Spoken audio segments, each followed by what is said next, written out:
In October 1999, a super cyclone slammed into the Indian state of Orissa. 30-foot tidal waves and 160-mile-per-hour winds left millions homeless and destitute. While final figures will never be known, somewhere between 13 and 18,000 people were dead and more than 3,000 children became orphaned in that one night. Three of the many people assisting with the rescue efforts were Parivaraj, more commonly known as Professor, Eleazar Rose, and Mr. Petro, with the organization's MEG Foundation and New Hope. The cyclone was the worst thing I have ever seen in my life till now. And it's happened in 1999, October end. When I heard the message that there are almost 30,000 people died, children are homeless, they have no homes, all the homes were destroyed, elderly people were living under the conditions. When my staff even telephoned me and said this is what's happened, within 24 hours, me with my staff with food material, cooking fuel, dal, rice was there in the spot with my medical team. I said earlier that I retired, and what brought me out of retirement was the Orissa cyclone. I was there at the time, and it devastated districts. That's like talking about it devastated not just the state of Ohio, but devastated 3 states by sizes of comparison in America. The Orissa cyclone changed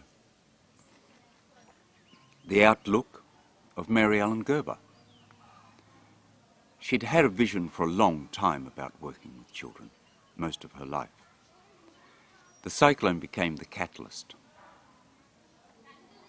She may not have told you, but when the cyclone happened and she came here and she started work, she funded the training of village health workers, and she gave of her own money, straight up, no questions, $40,000, and said, do something. The Mary Ellen Gerber Foundation is uniquely suited to handle disasters that affect children.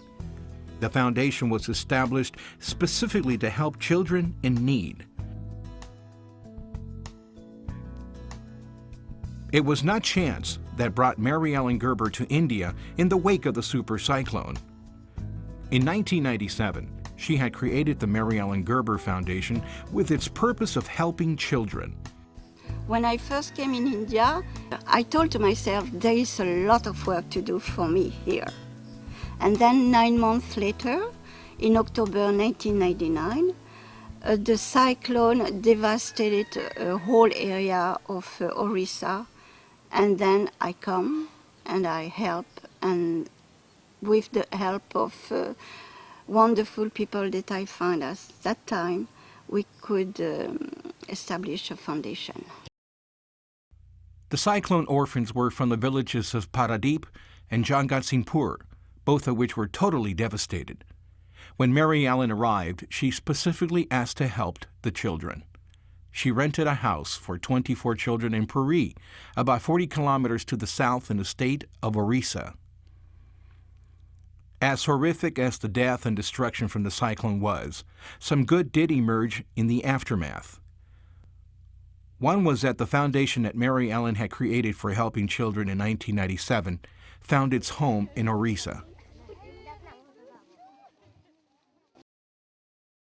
The second good was the work team that emerged. From the way she acted, the people that she worked with simply became not friends. Friends would be too shallow a word. They became like a family.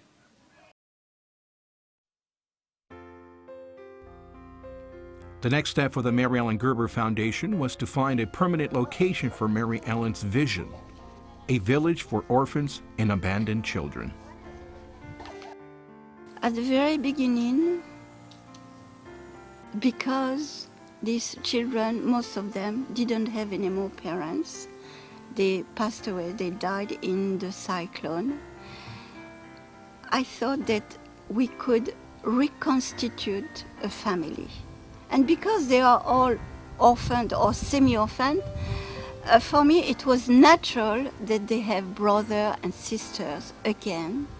And we did child to child, and that is a very good success because they take care of each other. The big one take care of the small one obey and follow the advices of the big one, and there is a real good harmony and joy between all the children.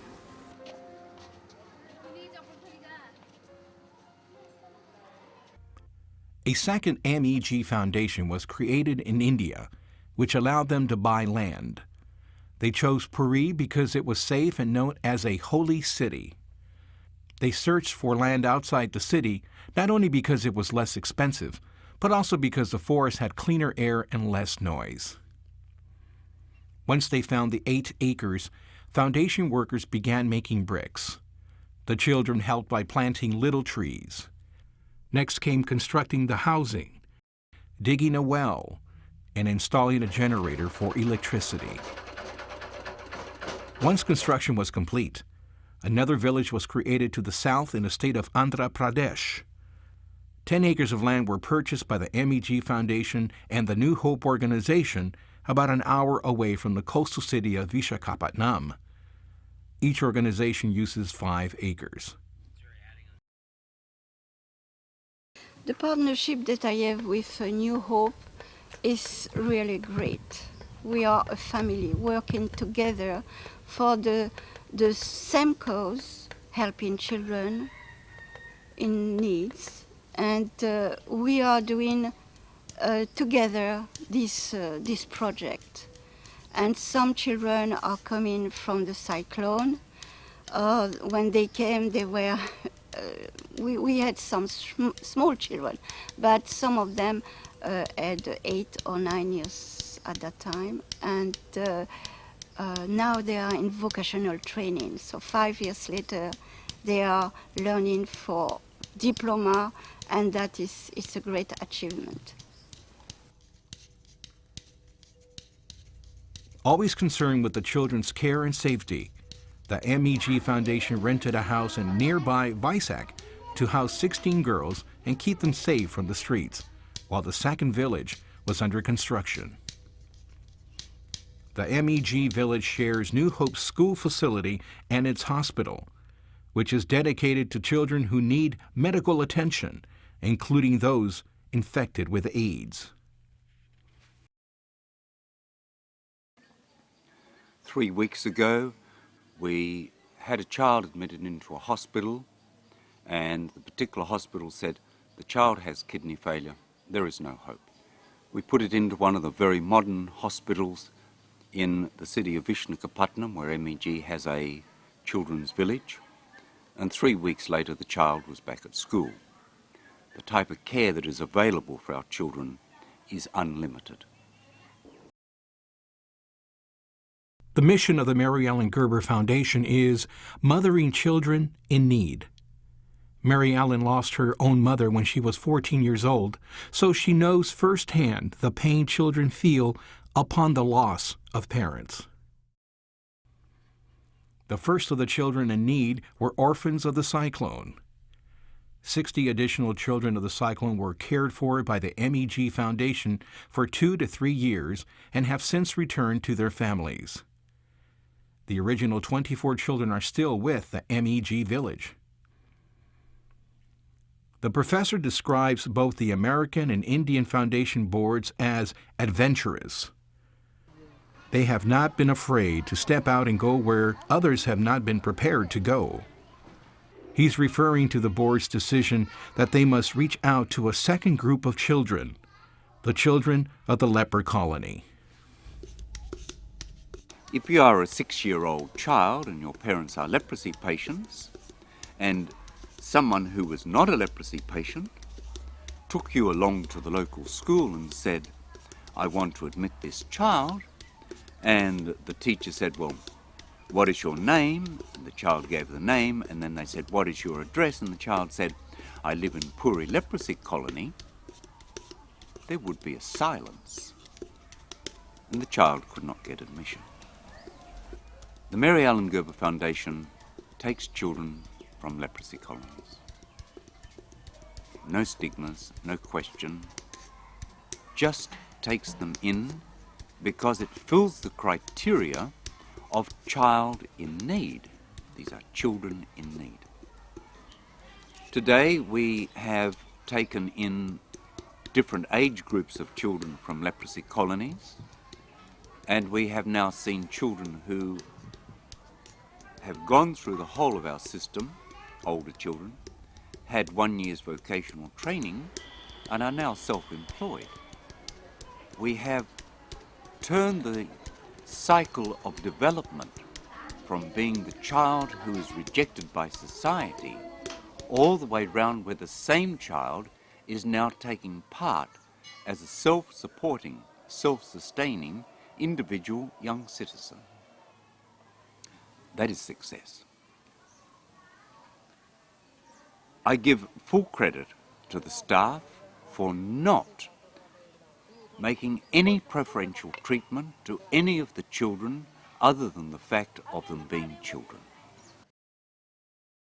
A third group of children that the MEG Foundation reaches out to are the boys of the railway station, the incorrigibles. At the other end of the scale, we see poverty when a child finds the situation at home so bad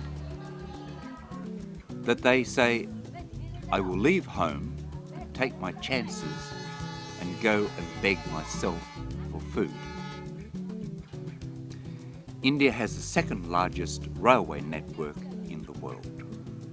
I think Indian Railways transport every day 17 million people travel on an Indian train every day. Children go to railway station platforms because they represent some form of shelter.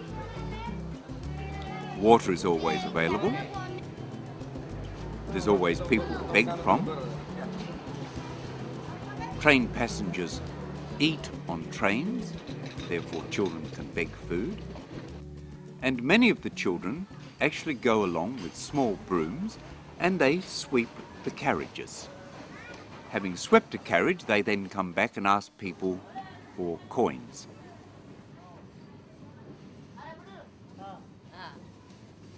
But a large number of them take the opportunity to leave the railway station platforms and go into shelters. When they get into shelters, they are asked no questions.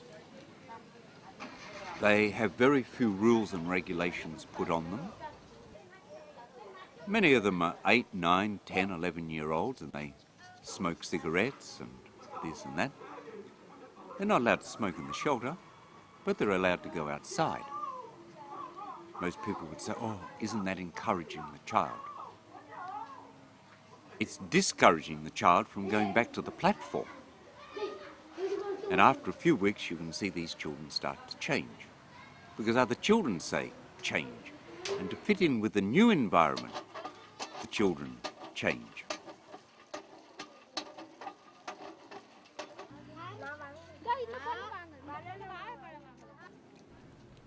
The MEG Foundation does not believe in incorrigible and has found a way to help these children. They come into halfway houses, and those that cannot be rehabilitated are put into settled homes. The Mary Ellen Gerber Foundation takes those children unconditionally. And at times they're still disruptive. They still haven't got over the I am a wild, free child syndrome. And therefore, provision is made for them to adjust. And it might take 3 months and it might take 6 months. But some of the wildest outward children are really extremely soft inside. The outside exterior appearance is their survival uniform. Inside they're hurt children. And they respond like all of the children who have come to us. They respond simply because they're loved. It melts them down. Not surprisingly, yet another population in need has joined the MEG family, the orphans of AIDS victims. Now, unfortunately, there is a disease, AIDS, and we have to face it. And these children, sometimes they already lost one parent, and sometimes the second parent is dying. So they have no protection at all. They have no place to go. The MEG villages are not just about providing a safe place for orphans to live. The foundation cares about the whole development of the child. Those connected to the foundation use a special word to express this: holistic. The W kind of whole, meaning to guide the child's development into a rounded, capable adult. Holistic development starts when you say, does the child have good shelter? Is the child receiving safe drinking water? Is the food nutritional? Not just food, is the food nutritional? Is the educational system one which will allow the child to develop as an individual? Are we ensuring that the child retains the cultural values of the country and in the state where they grow up? And do they have the freedom to decide which religion they follow?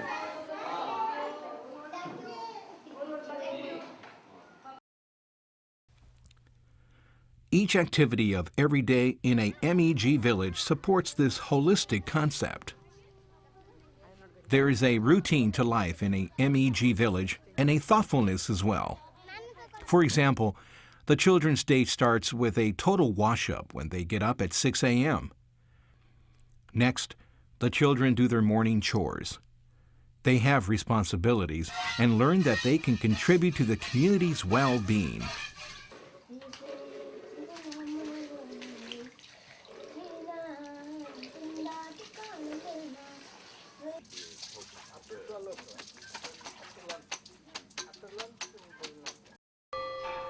At 8 o'clock, the bell clangs for the spiritual gathering around the circle. This is followed by the flag ceremony, pledge, and patriotic songs. MEG villages promote equality and spirituality. There is no caste system or religion. You will not hear the word religion in MEG. We don't have the word religion. Children decide themselves where they want to go, on what path. At what age? Whenever they want to. If you come here, you'll see the children come together. They sing songs which would be acceptable to anyone of any or no religion. They sing what we call universal songs. They ask for peace, they ask for love, they make a pledge to their country, to each other, to their community, they make a pledge to peace.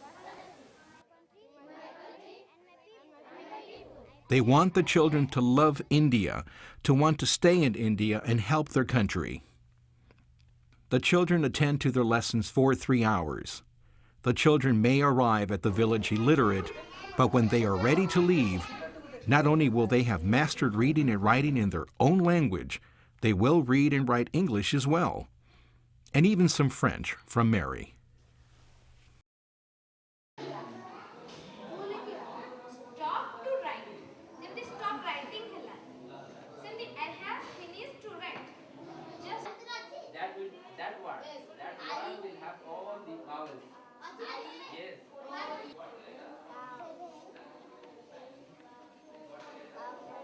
Another 2 hours of lessons follow the noon dinner. The school day ends with meditation to encourage the children to quiet their minds, to create inner peace and tranquility.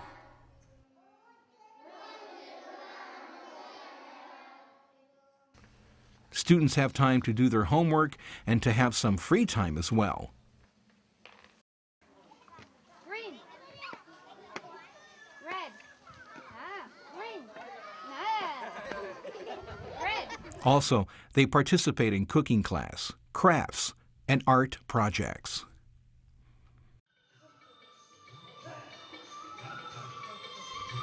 Important holidays are celebrated with pageants that require singing and dancing skills.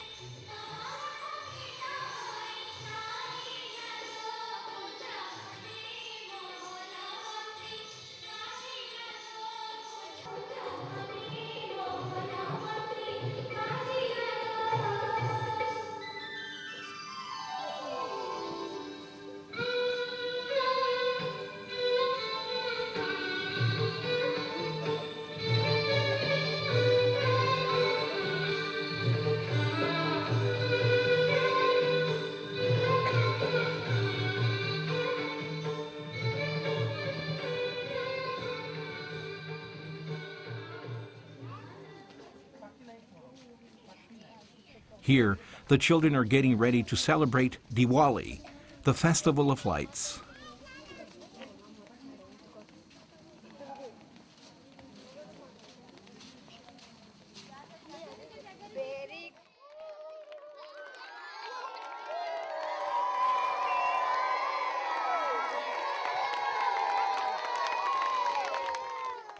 When the sun is setting, the villagers gather together to say Asatoma, a traditional Indian hymn sung at sunset. From the unreal, lead me to the real. From the darkness, lead me to the light.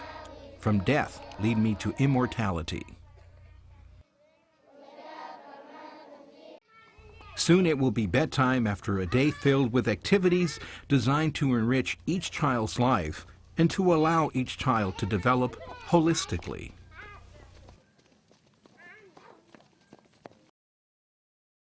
Another aspect of the holistic child that the MEG Foundation supports is the attention to their future.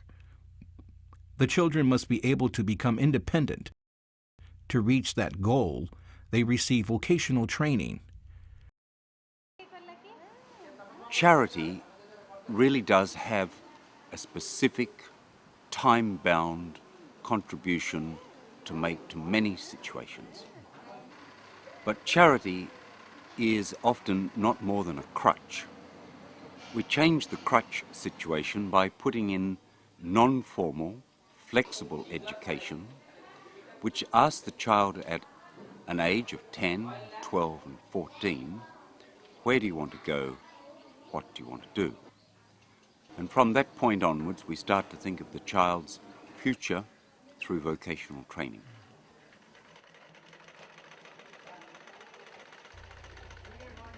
Around the age of 14, the children spend a month at a New Hope Vocational Training Center to see and experience different crafts and professions.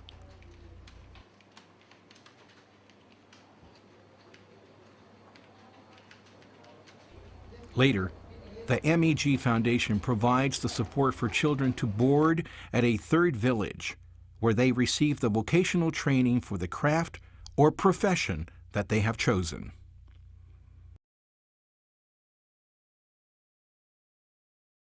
To enhance the opportunities for the older independent students to offer their arts and crafts to the public for sale, the Foundation has purchased land near the beach at Puri and plans to build shops that will form a mini mall. Students are not forced into choosing a craft.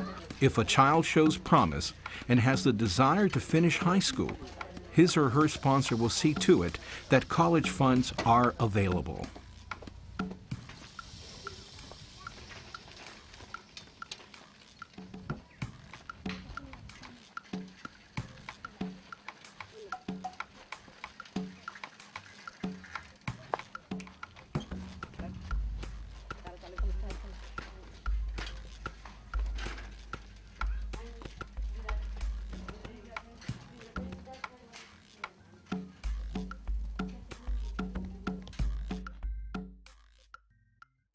Transparency is the business motto of the Mary Ellen Gerber Foundation. Investors and sponsors are confident that as much as 99% of their donation goes directly to care for the children. We need people to take the responsibility of forming small groups of people who will extend the work of MEG in the States and Canada and France and the Netherlands. We want people to go out and tell the story and bring in sponsors. 99%, 99 cents out of every dollar, 99% of all money raised comes direct to India. I say 99 because probably Mary Ellen pays the postage bill or something, but it's probably $1 for $1. But you can safely say 99% of the money which is raised comes to India. The administration cost in India is less than 5%.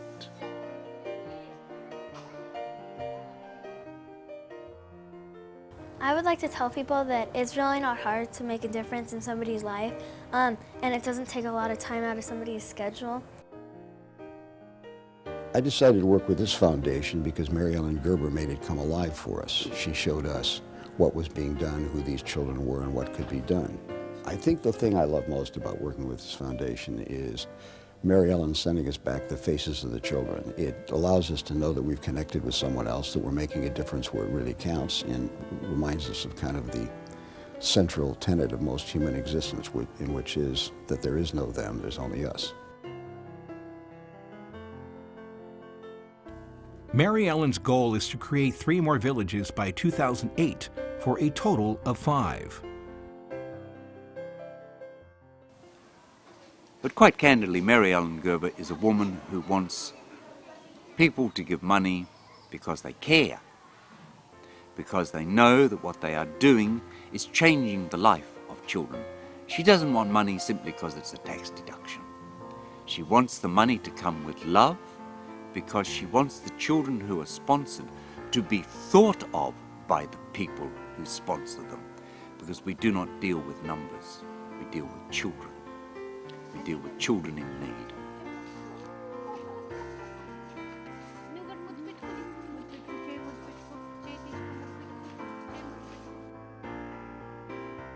The foundation is helping 166 children right now, counting the original 60 cyclone orphans who have returned to their families. That makes 226 children, each with a future because of the Mary Ellen Gerber Foundation.